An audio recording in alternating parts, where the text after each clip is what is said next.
السلام علیکم ورحمۃ اللہ وبرکاتہ. نحمدہ ونصلی علی رسولہ الکریم. اما بعد فاعوذ باللہ من الشیطان الرجیم. بسم اللہ الرحمن الرحیم.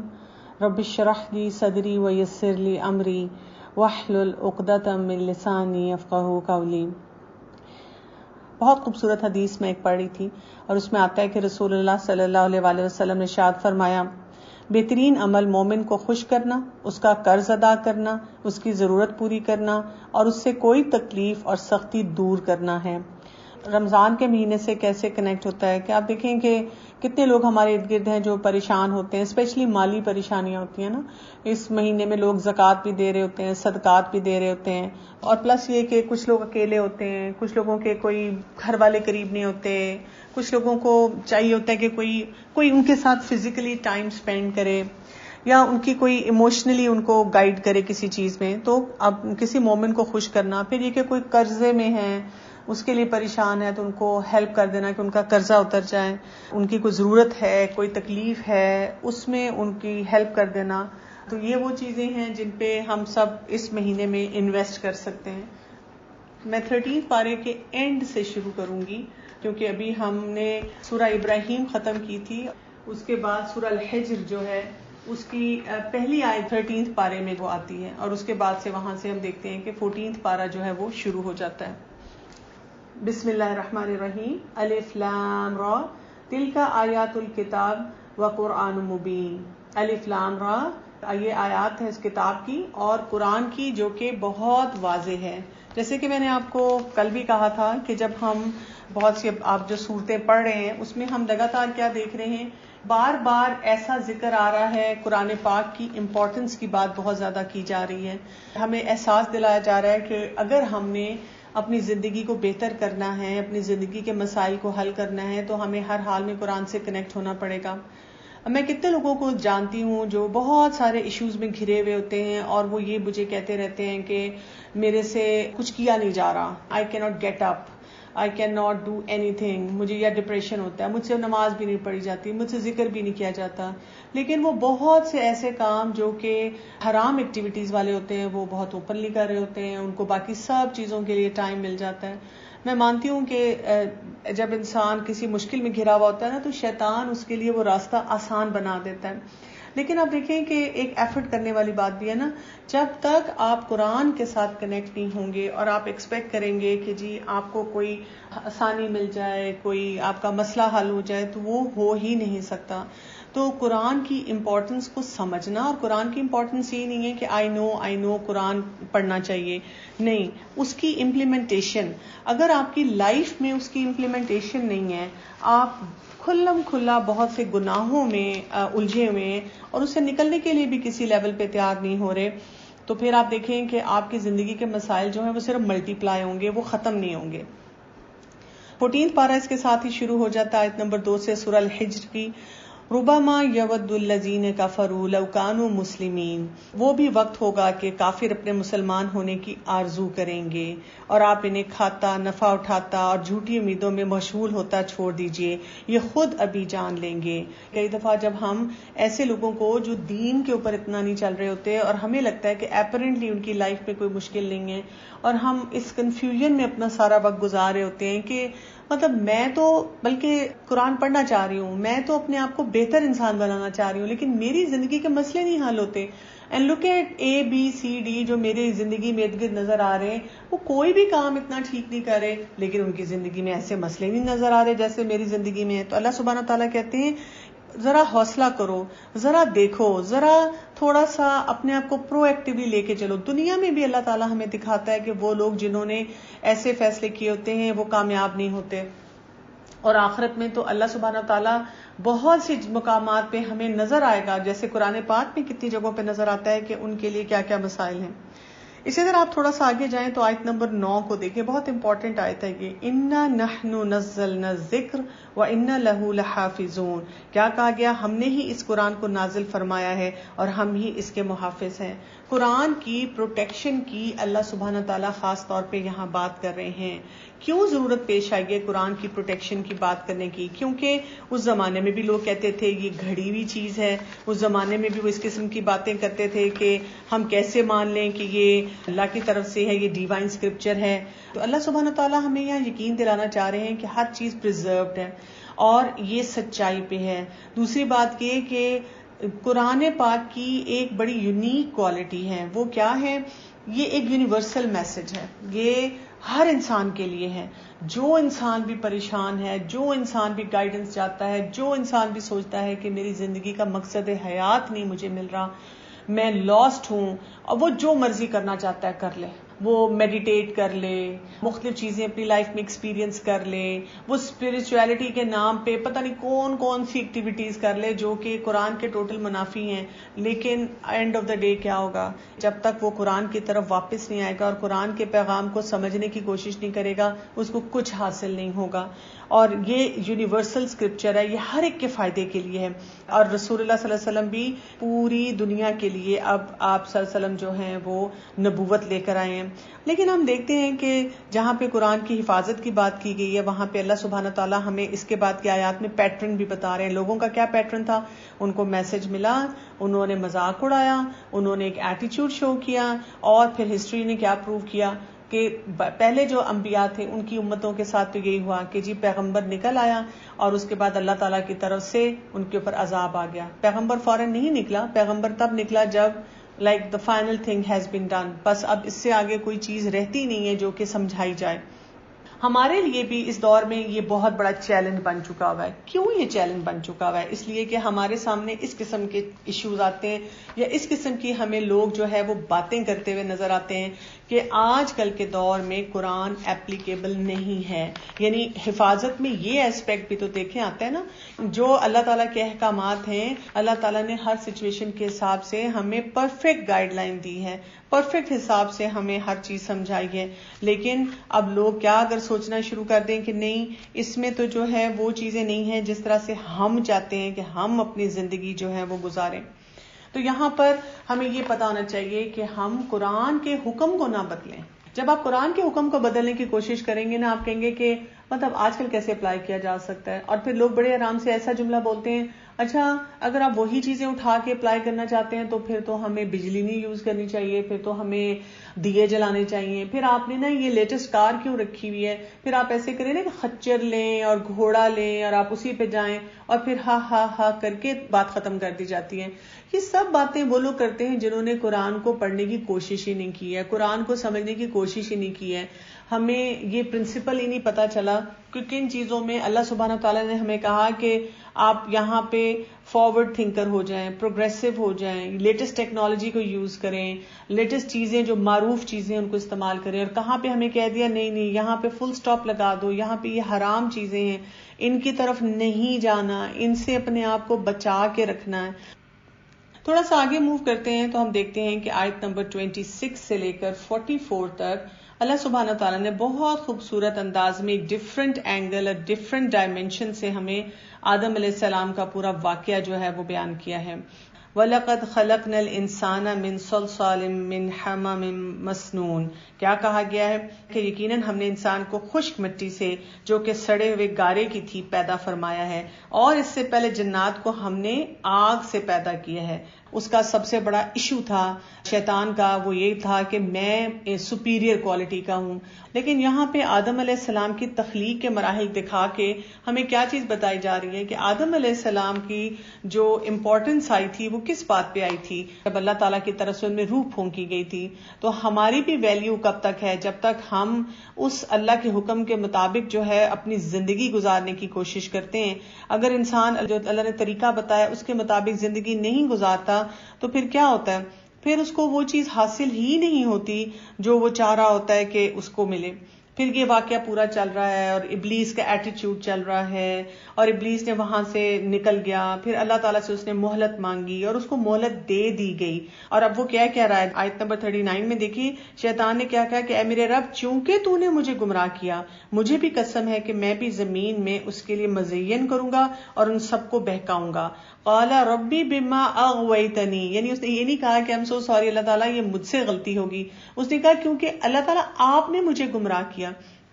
یہ ایک ٹپیکل ایٹیچیوڈ ہوتا ہے اس انسان کا جو خود غلطی کرتا ہے اور اس کے بعد وہ دوسروں کو بلیم کرنا شروع کر دیتا ہے. تو اس نے اسی لیے وہاں پہ اللہ سبحانہ تعالیٰ پہ ہی یہ سارا بلیم ڈال دیا, یعنی اپنی غلطی کو سمجھنے کی کوشش نہیں کرنا. ہمارے گھروں میں کیسے ہوتا ہے, مثلاً ماں جو ہے وہ کیا کرتی ہے کہ وہ یہ نہیں کہتی کہ مطلب میں گھر بیٹھی ہوئی ہوں اور میں اپنے بچے کی تربیت نہیں کر رہی, وہ کہتی ہے وہ جی میرا جو ہسبینڈ ہے نا, بچے کا باپ, وہ صبح صبح چلا جاتا ہے, رات کو واپس آتا ہے, لیکن کیونکہ اس کا ایٹیچیوڈ بڑا انڈیفرنٹ ہے نا, اسی لیے میرا بچہ جو ہے نا وہ یہ چیز سیکھ رہا ہے. ایکسکیوز می, وہ سارا دن گھر پہ ہی نہیں ہے, وہ کہاں سے سکھا رہا ہے؟ نہیں, وہ ایک سنڈے کو سکھا دیتا ہے. اچھا, اگر ایک وہ سنڈے کو گھر ہو کے یا ویکینڈ پہ گھر ہو کے سکھا دیتا ہے, لیکن اس سے زیادہ ملٹیپل ٹائم جو وقت آپ کے ساتھ گزارا ہے اس سے کیا سیکھ رہے ہیں؟ اچھا, اسی طرح یا یہ کہنا میرے سسرال والے نا بہت بدتمیزی سے بات کرتے ہیں تو میرا بچہ نا ان سے سیکھ رہا ہے, میں تو اپنے بچے کو بہت تمیز سکھانے کی کوشش کرتی ہوں. ہاؤ از دس پاسبل کہ بچے نے سوچا کہ کیونکہ سسرال والے غلط کام کریں تو میں وہ سیکھوں نا. یعنی ہم اپنی رسپانسبلٹی کو اون نہیں کرتے کہ مجھے طریقہ نہیں آ رہا. اگر کوئی میرے ارد گرد دنیا میں آپ دیکھیں جہاں پہ بھی آپ جائیں گے آپ کو ایسے لوگ بھی ملیں گے جو بدتمیزی کر رہے ہیں, آپ کو ایسے لوگ بھی ملیں گے. آپ پارک میں بچوں کو لے کے جاتے ہیں, کوئی کوڑا پھینک رہا ہے, اب آپ کا بچہ ہر غلط چیز دیکھ کے کہے گا او ویری نائس, یہ تو بڑی خراب ایکٹیویٹی ہے, اس کو کر لینا چاہیے.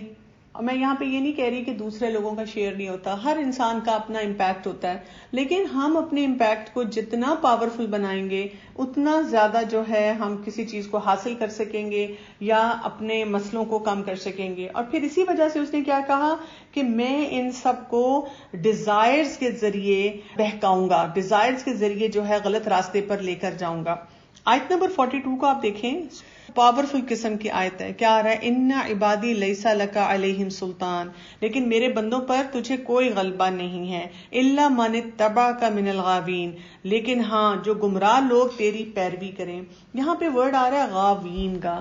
یہ جو ورڈ ہوتا ہے نا غاوین, اس کا مطلب ہوتا ہے بیسیکلی جو اندر سے خالی ہیں, جسے کہتے ہیں نا جن میں کوئی سبسٹنس نہیں ہے, جن میں کوئی بات نہیں ہے. تو ایسے لوگ بہت جلدی شیطان کے ٹریپ میں آ جاتے ہیں. اب شیطان کیا کرتا ہے؟ شیطان نے کیا کرنا ہے یہاں سے جو ہمیں سمجھ آ رہی ہے, ایک اٹریکٹیو قسم کا ہمیں میسج دینا ہے اور اس نے اس کو ٹیمپٹنگ بنانا ہے, اس نے ہماری ڈیزائرز کے ذریعے آنا ہے. لیکن جو انسان اندر سے مضبوط ہوتا ہے وہ انسان ان ساری چیزوں سے اپنے آپ کو بچا لیتا ہے. اس کو مسئلہ نہیں ہوتا. مسئلہ کس کو ہوتا ہے؟ مسئلہ اس انسان کو ہوتا ہے اندر سے اس کے اپنا دل چاہ رہا ہے. مثلا اگر آپ خود ہی کنٹینٹ نہیں ہے اس بات پہ یہ اللہ کا پیغام ہے, میں نے اللہ کی خاطر کوئی کام کرنا ہے, میرے لیے اللہ کافی ہے, اور اللہ پہ توکل نہیں ہے, اللہ پہ ایمان نہیں ہے, آخرت پہ یقین نہیں ہے, تو پھر کیا ہے؟ شیطان کی ہر بات اچھی لگے گی. دنیا میں آپ کو جو بھی کوئی فارمولا بتائے گا آپ اس کے پیچھے چلنا شروع ہو جائیں گے, آپ سوچیں گے نہیں اپنی آخرت کے بارے میں. تو یہ ایک بہت امپورٹنٹ کانسیپٹ ہے جو آیت نمبر 26 سے لے کے 44 میں اگر آپ اس کو اچھی طرح ڈیٹیل میں پڑھیں تو آپ کو بہت اچھی طرح سمجھ آئے گا.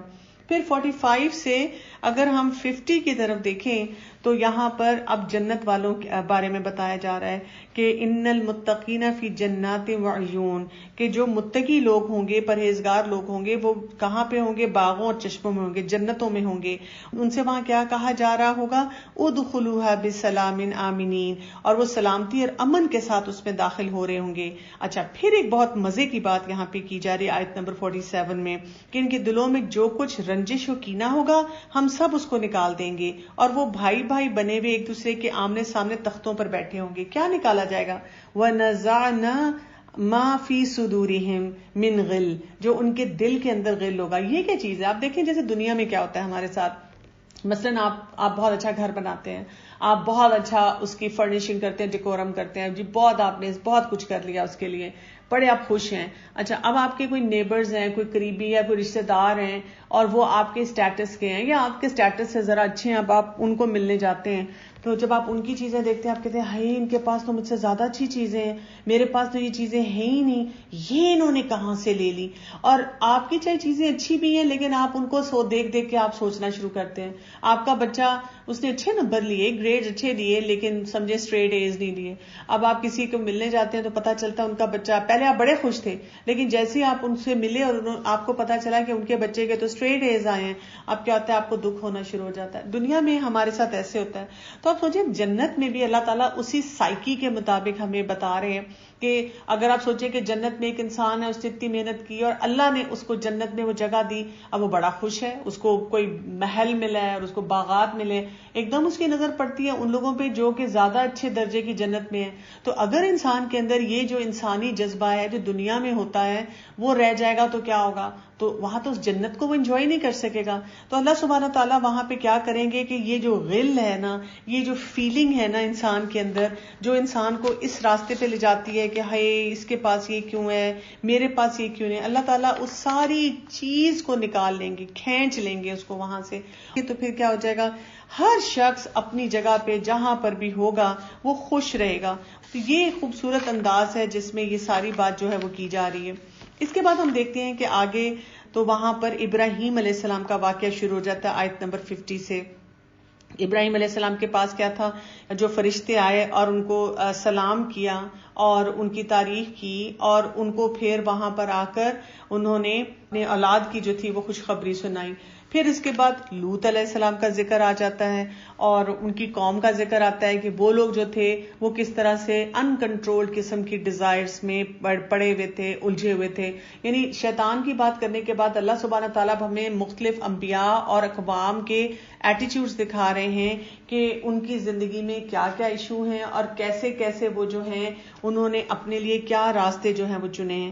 تو اس سے بھی کیا ہو جاتا ہے کہ انسان کو کلیئرٹی آتی ہے کہ مجھے کیا کام کرنا چاہیے. ہم سب کے ارد گرد ایسی مثالیں موجود ہوتی ہیں کہ لوگوں نے صحیح ڈیسیژن لیے اور ہمارے سامنے ایسے لوگ بھی موجود ہوتے ہیں جو کہ بہت ورسٹ ڈیسیژن لے رہے ہوتے ہیں. یعنی آپ دیکھیں گے کہ کچھ لوگ آپ کے ارد گرد ہوں گے وہ کسی حرام ایکٹیویٹی میں انگیج نہیں ہوتے ہیں، دے آر اسٹل ہیپی. آپ کو اپنے ارد گرد آج کل رمضان میں لوگ نظر آ رہے ہوں گے جو بہت افطاریاں نہیں کر رہے، ایسا پریشر نہیں لے رہے کہ اگر کسی نے ہمیں انوائٹ کیا تو ہمیں افطاری کرنی ہے. وہ پلان کر لیتے ہیں، وہ کہتے ہیں ہم عید ملن پارٹی کر لیں گے. وہ پلان کر کے کیا کرتے ہیں، کوئی چیز بناتے ہیں وہ ان کے گھر بھیج دیتے ہیں. وہ پلان کر کے کیا کرتے ہیں، کسی کا کھجور بھیج دیتے ہیں یا ان کو دعائی دے دیتے ہیں، بس سمپل بات ختم ہو گئی. یعنی وہ یہ پریشر نہیں، سوشل پریشر نہیں لیتے کسی بھی چیز کا. لیکن کچھ لوگ ایسے نظر آتے ہیں کہ وہ سارا ٹائم ان کا اسی چیز میں گزرتا ہے. میں نے اپنی زندگی میں ایسے لوگ بھی دیکھے ہیں جو کیوں روزہ نہیں رکھتے کہ انہوں نے افطار پارٹیاں اتنی کرنی ہوتی ہیں کہ ان سب لوگوں کو افطاریوں میں بلانا ہوتا ہے، تو وہ اس افطار پارٹی میں انگیج رہتے ہیں. اور یہاں پہ ہم یہ بھی دیکھتے ہیں لوط علیہ السلام کے واقعے میں کہ انہوں نے اپنی بیٹیوں کے لیے آفر کیا، لیکن یہ ان کے لیے ایک بڑی ہی ڈیفیکلٹ سچویشن تھی کہ وہ کسی بھی طور پر اس راستے پہ چلنے کے لیے تیار نہیں تھے. وہ اپنی ہی ان ڈیزائرز کے پیچھے الجھے ہوئے تھے.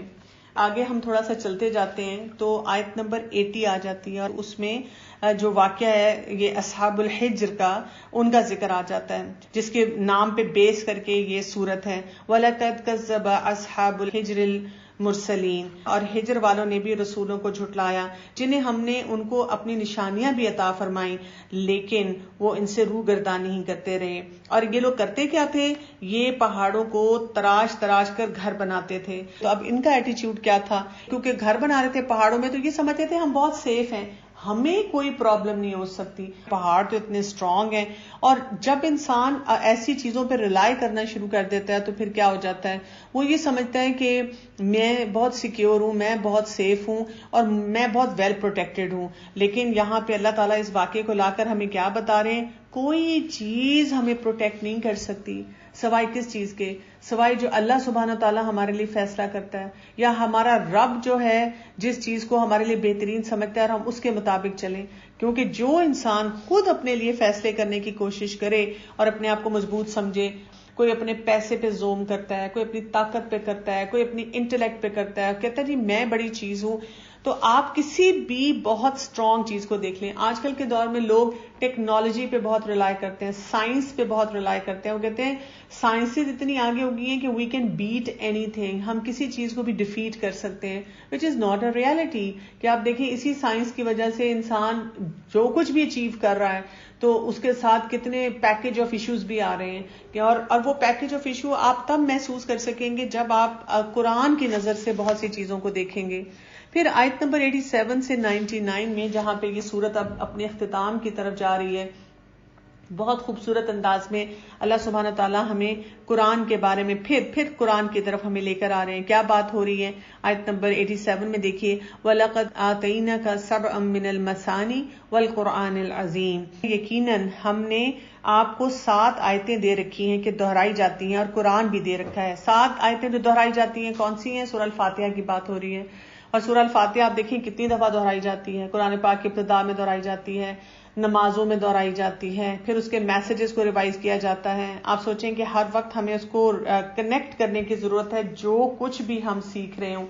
تو یہاں پر خاص طور پہ ان کا ذکر کیا گیا اور ان کو قرآن سے الگ کر کے بیان کیا گیا. اس لیے نہیں کہ یہ قرآن سے کوئی الگ چیز ہے, لیکن سورہ الفاتحہ کی امپورٹنس کو جو ہائی لائٹ کرنے کے لیے یہاں پہ یہ سٹائل جو ہے یہ اختیار کیا گیا ہے. ایک بلیور ہوتا ہے, ایک مومن ہوتا ہے, وہ ان سب حقائق کو بہت اچھی طرح سے سمجھتا ہے, اور اینڈ آف دا ڈے اس کا کیا طریقہ ہوتا ہے؟ سورت کے اختتام میں کیا رہا ہے کہ وہ اللہ کے آگے سجدے میں جھک جاتا ہے. آیات سجدہ جو ہے یہ یہاں پر آ رہی ہیں, اور یہی اس کی پرائرٹی ہوتی ہے کہ میں اپنے پوسچر میں بھی, اپنے ایٹیچیوڈ میں بھی, اپنی تھاٹ میں بھی اپنے آپ کو اس چیز سے بائنڈ کر کے رکھوں کہ میں نے کون سے کام نہیں کرنے یا کون سے کاموں کی طرف جانا ہے.